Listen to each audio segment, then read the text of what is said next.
कीड़े पेड़ों के सैप, पत्तियों और फलों पर पलते हैं। ये उस एनर्जी चेन की शुरुआत है जिसका प्रेइंग मैंटिस पूरा फायदा उठाना जानते हैं। ये छोटा सा मगर असरदार शिकारी अपने जितने आकार के कीड़ों के काइटिन एक्सोस्केलेटन को भी बर्बाद करके उन्हें पूरा खा सकता है। और पेट भरने के बाद ये खुराक के बचे खुचे हिस्सों को आराम से हटा भी देता है।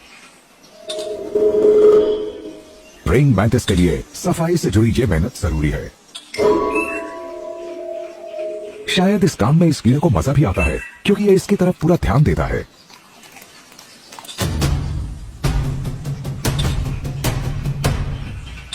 पर शायद इसे पता नहीं कि ये खतरे में है। शिकारी खुद शिकार बन जाता है और मैंटिस खुराक बन जाता है एक मेडागास्कर कमीलियन का। यह भी कैमोफ्लेज की कला में माहिर है। जंगल के इकोसिस्टम में जहां शिकारियों की तादाद काफी ज्यादा होती है, वहां जिंदा बचने की कोशिश में जीवों ने खुद में कुछ कमाल के बदलाव किए हैं। जंगल ऐसे जीवों के आशियाने हैं जहां हमें एनिमल किंगडम में मौजूद कुछ बेहतरीन बहरूपिये दिखाई देते हैं। कुछ तो इस सिलसिले में एकदम परफेक्ट दिखते हैं। रेप्टाइल्स, एम्फीबियंस और कीड़े हरे और बादामी रंग के होते हैं। ये तो पत्तियों, टहनियों और लाइकन की हूबहू नकल भी करते दिखाई देते हैं। कुछ जंगलों को बहुत कम एक्सप्लोर किया गया है, जैसे बोर्नियो के वन। यहाँ बहुत से ऐसे जीव बसते हैं जो खुद को छिपाने के लिए कई तरीके आजमाते हैं।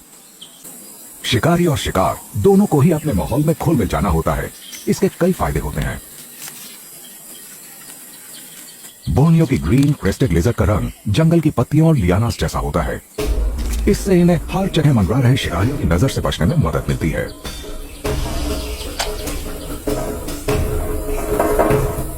पर इन्हें एकदम शांत भी रहना होता है। इस छिपकली को एक खतरनाक मॉनिटर लिजर्ड के बहुत करीब होने का पता चल गया है। सिर्फ एकदम स्थिर रहने से भी शिकारी को धोखा दिया जा सकता है। पर यह बहुत ही पास है, तो यह एक मुश्किल इम्तिहान है। जब मॉनिटर लिजर्ड करीब आती है तो इसकी हिम्मत जवाब दे जाती है और यह अपना रंग हरे से लाल कर लेती है। और पलक झपकते ही यह एक आसान खुराक बन सकती है। अब इसका जिंदा रहना बस एक चीज पर निर्भर है, तेजी से भाग जाना। हरे भरे और गर्म इक्वेटोरियल फॉरेस्ट के मुकाबले वाइल्ड नॉर्थ में कहीं ज्यादा सरल फॉरेस्ट इकोसिस्टम है, जो दुनिया में सबसे बड़ा है। यहाँ हुक्म चलता है सर्दियों का, और ये सर्दी साल में 8 महीने राज करती है। और जो कोई भी इन विशाल जंगलों में रहने की हिम्मत करता है, उसे ये हालात ध्यान में रखने चाहिए।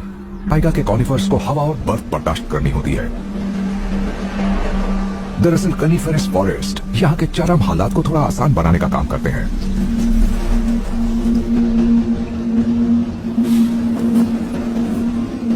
टाइगा के बासी सर्दियों के जुल्म को इस ठंडे और एक समान जंगल की तरह से मुहैया आशियाने, खुराक और मौकों की वजह से ही सह पाते हैं।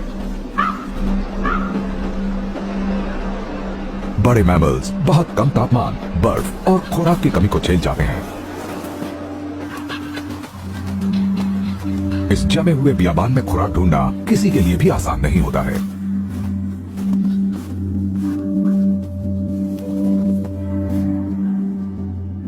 ब्राउन बेयर जैसे कुछ जानवरों को सर्दियों के दौरान अपनी मांदों में छिपने से पहले अपना वजन दोगुना करना होता है। जंगल इन्हें इनकी जरूरतों के हिसाब से पर्याप्त खुराक मुहैया कराएगा। ये भालू खुशकिस्मत है क्योंकि जंगल के कुछ वासी पहले ही दम तोड़ चुके हैं। ठंड के पहले शिकारों की बॉडी से इन्हें कुछ अतिरिक्त फैट हासिल हो जाएगा। साल के इस समय इनका मेटाबॉलिज्म उस खुराक के 75% हिस्से को फैट की परत में बदल देगा जो ये खाते हैं, और फिर इनका शरीर सर्दियों की इनकी नींद के दौरान इसे एनर्जी के लिए इस्तेमाल करेगा। पर कनिफेरस वन सिर्फ बर्फीले उत्तरी इलाकों तक ही सीमित नहीं है। कुछ जंगल नम और गर्म मौसम के हिसाब से भी ढल गए हैं, जिसके नतीजे में एवरग्लेड्स या फ्लोरिडा के विशाल दलदली इलाके बन गए हैं। इस इलाके को शक्ल देता है पानी। और बेशक यहाँ केमन और एलिगेटर अजीब से लगते हों, पर ये इस वुडलैंड इकोसिस्टम का एक जरूरी हिस्सा है।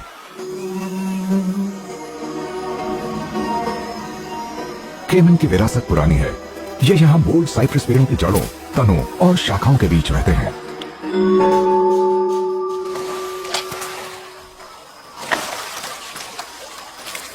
और फ्लोरिडा स्वॉम्प्स में कोई भी इनके जालों से सुरक्षित नहीं होता। यहाँ केमन इतनी तादाद में दिखते हैं, इसकी एक वजह है यहाँ का माइल्ड क्लाइमेट, जो इन बड़े और ठंडे खून वाले जीवों के लिए जरूरी है। एवरग्लेड का क्लाइमेट सब ट्रॉपिकल है, गुनगुना और नम। एवरग्लेड्स अनिश्चितता से भरा इलाका है। यहाँ की सतह पर आधा पानी और आधी जमीन है। ये एक ऐसा इलाका है जहाँ सिर्फ सबसे हिम्मती और हालात के हिसाब से तैयार जीवी जी सकते हैं। ऊपर डालियों में वुडपेकर अपने गोदाम बनाते हैं, जहाँ ये अपनी मनपसंद खुराक छिपा कर रखते हैं। ये पाम्स के नर्म और फाइबर वाले तनों में जगह बनाकर वहां एकॉर्न्स और तरह तरह के फल छिपाते हैं। विनियाटिगोस जैसे फलों के पेड़ हाल ही में यहाँ आए और कुछ जीवों के लिए, जैसे इस ब्राउन रेड के लिए, शानदार दावत बन गए। मैचुरेशन प्रोसेस की वजह से इन फलों में काफी अल्कोहल होता है, जिसके कारण चूहे धुत होकर पेड़ों से नीचे गिर जाते हैं। लॉरी सिल्वा बादलों से पानी लेकर इसे जलधाराओं में बदल देता है, जहां सिर्फ कैनेरी आइलैंड, लॉरेल फॉरेस्ट में मिलने वाले बोलेस पिजन्स पानी पीते और नहाते हैं।